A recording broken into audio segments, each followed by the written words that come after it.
right, I'm joined here by Mithil from Velar, founder of Velar and a good personal friend. And my name is Jullian, leading here at Enduro, an innovation unit within Marathon. So Mithil, let's just have a conversation. You have an amazing analogy about what it takes to build a layer 2, and I would love for you to repeat it here. Hey Jullian, it's always good to see you, man. Yeah, we have been talking about this for almost a year now, and it's great to see how Bitcoin ecosystem has panned out in last 1 year. By the way, the first question you asked, it's a very long answer. I'll have to start with a monologue. Go for it. And the monologues are much appreciated. See, the thing is, how I feel. So we'll have to go 20 years back. When Web 1 happened, there were infrastructure protocols that were building up the base infra of the internet we see today, like www, TCP/IP, HTTPS. But at that time, this infrastructure wouldn't have a way to make revenue. So the infra layer wouldn't make revenue, but then the application layer came, like Google, Microsoft, who would literally fund this infrastructure and while building the applications. But when Web 3 happened, what happened was that this infrastructure now had a way to make revenue through their native coins. So when Ethereum came, they had a native coin through which they can build a community, build revenue streams. So this was great that for the first time since Web 1, infrastructure could make revenue. But we got overboard when this infrastructure started to control the narrative and started to isolate themselves into community by controlling users and applications on top of them.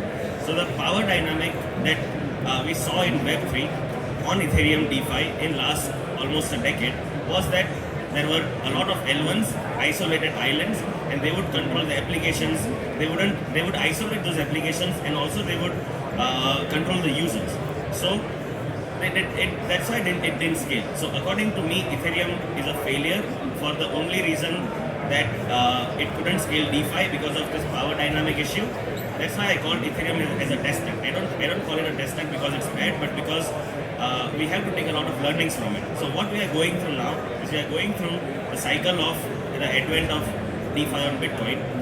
And I think if we want to scale Bitcoin DeFi, we have to break that power dynamic where infrastructure aren't the kingmakers, users are the kingmakers, applications or in the below layer would cater to the needs of the users who are the kingmakers with a good user experience, and the application layer would have multiple infrastructure integrated without the user even knowing about it. It's the same way as when you use Instagram. Instagram doesn't decide to be only on App Store or Play Store or Windows or Linux. They are on multiple infrastructure.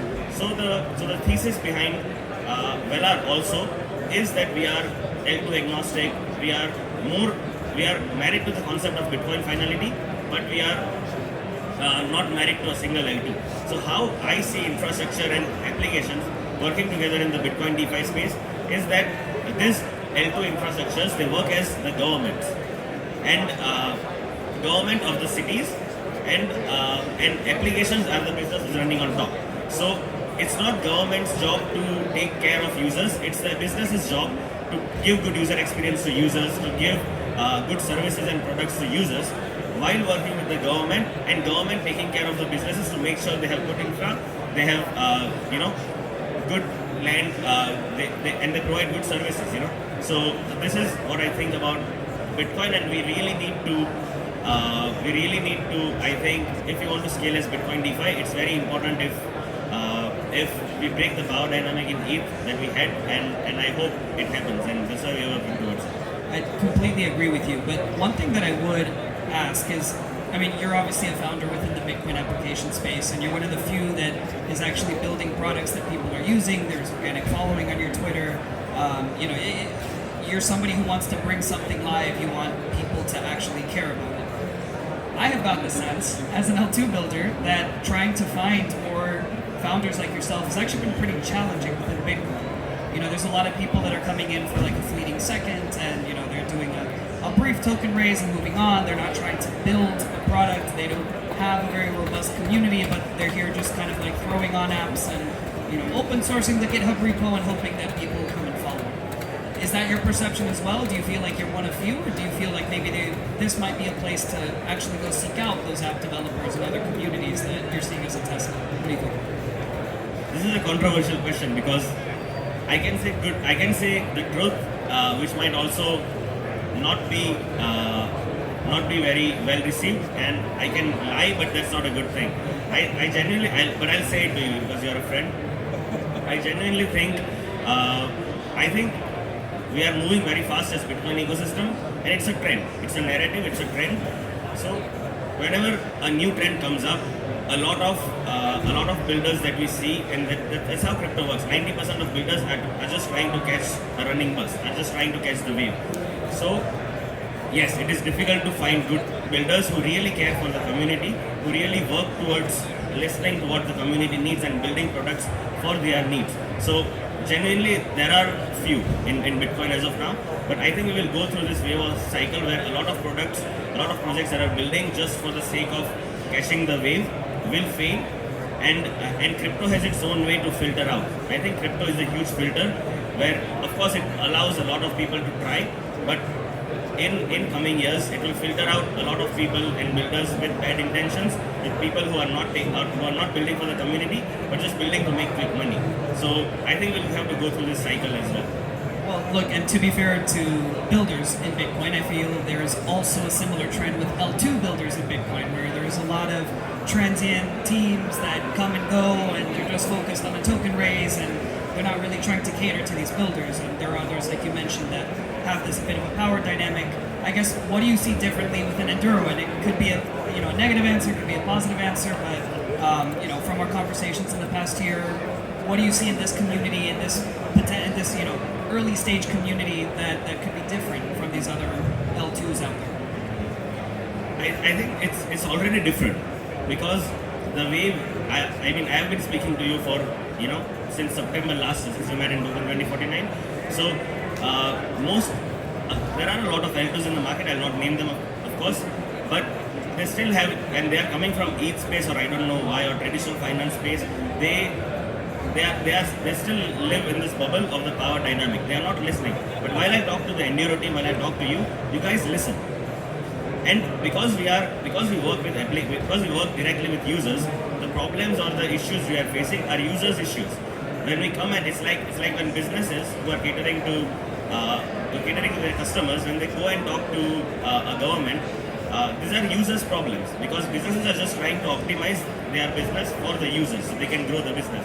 But there are L2s in this space who think they have the right, they know everything and they have the right decision-making power. I think that's the difference between a lot of the L2s and Enduro, that we can just genuinely talk to you. We can talk to you about our problems, about scaling issues, about the problem users are facing.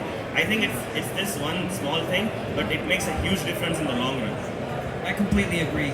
I want to double click on a point that you made, that a lot of the L2s coming into the market, and builders generally, they're not natively from Bitcoin. You're obviously somebody who I know your entire personality is Bitcoin centric.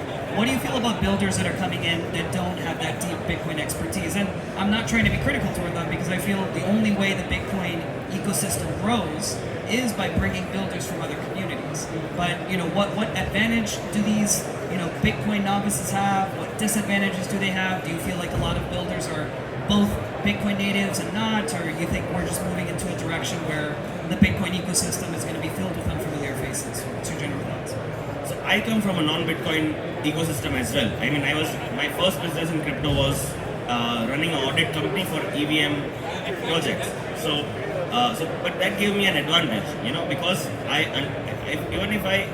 when I started in Bitcoin, I didn't know anybody in the Bitcoin ecosystem like 1.5 years ago. But now we have a lot of friends.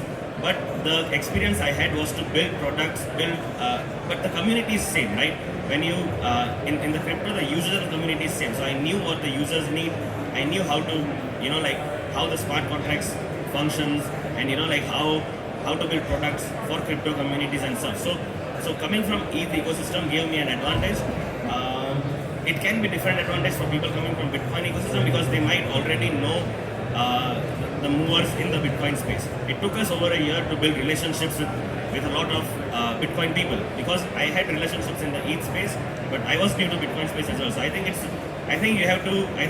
a matter of time. You have to understand your strengths and weaknesses as a builder and just act on it, push your strengths forward and act on your weaknesses. Yeah, absolutely. Going on to the technical side of things, because I've met a lot of your team and you guys are just hyper focused on bringing products to market. What are certain technical frameworks that you look for on the stacks that you deploy? And I know that you're deployed in a number of other ecosystems, but what would you say are some minimum viable characteristics, so to speak, that you would expect to see on a stack that's trying to extend Bitcoin?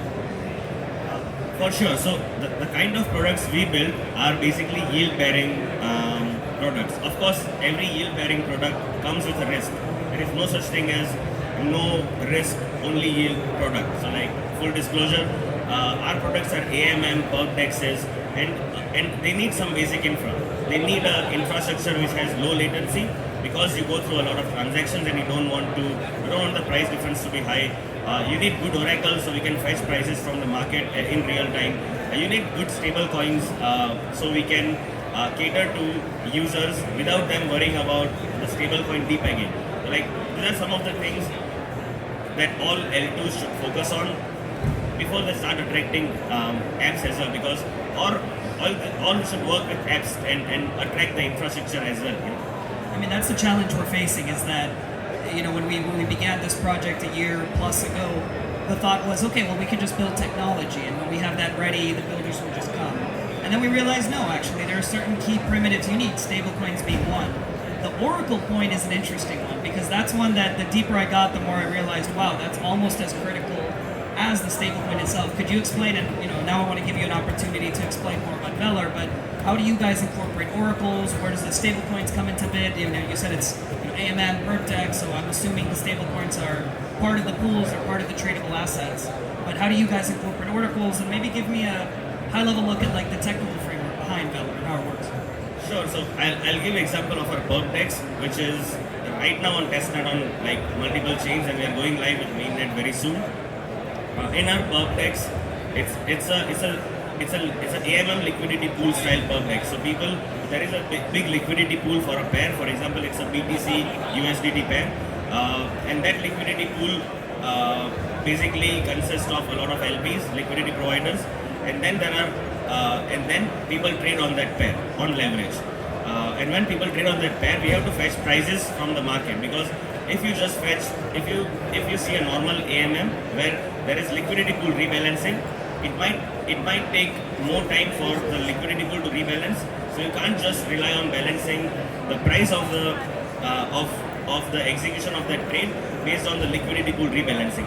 So what Oracle does is, oracles are basically fetches prices from multiple sources, including centralized exchanges, decentralized exchanges, platforms like CoinGecko and CoinMarketCap, which already they cater to a lot of data from a lot of sources. So what it does is it tries to optimize the execution price for the trade that goes through for the user. So oracles are very important in that sense. And good oracles, stable oracles, and backup oracles as well. So you need multiple oracles as well. You can't just rely on one oracle, because there is no such product in the world which has 100% uptime.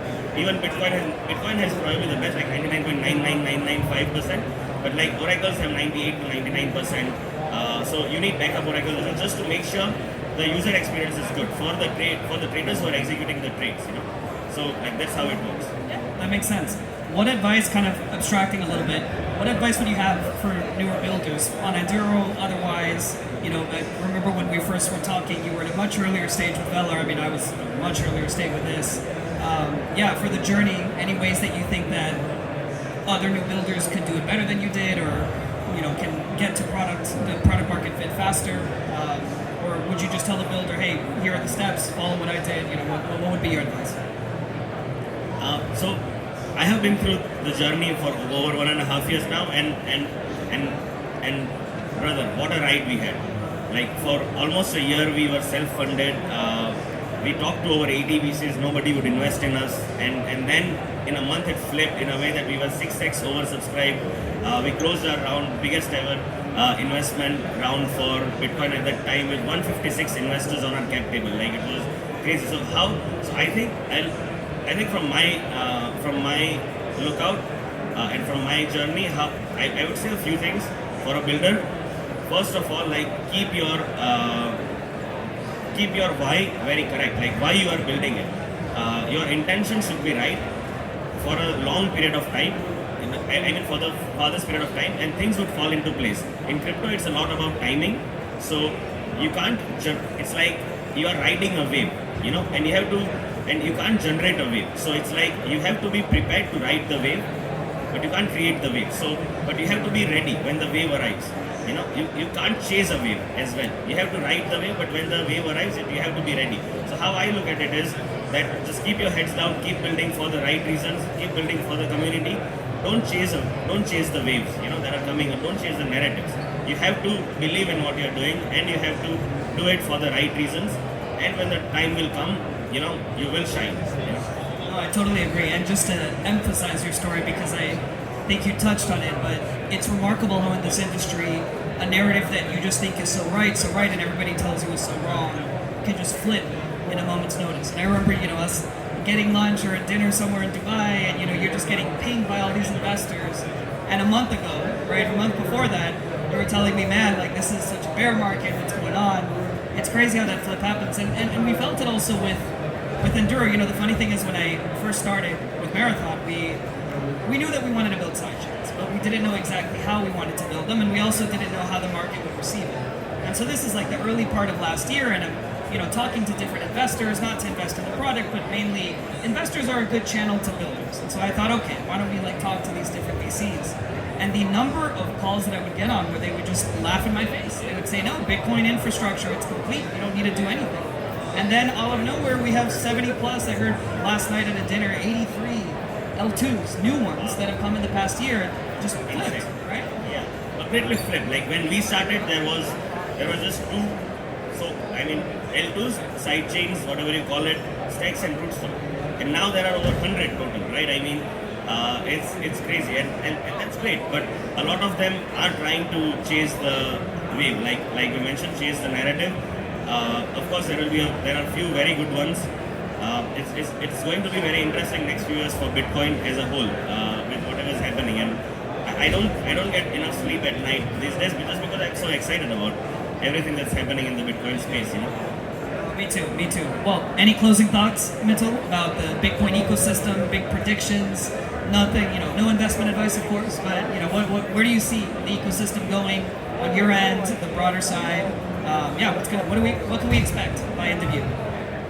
I think end of the year is a bit quick, but by end of 2025, I think it's very possible for Bitcoin DeFi to flip Ethereum DeFi, and I think a lot of us would play a role in it, and because we are moving very fast, we have so many products coming out, so we are working with so many great L2 founders, I think.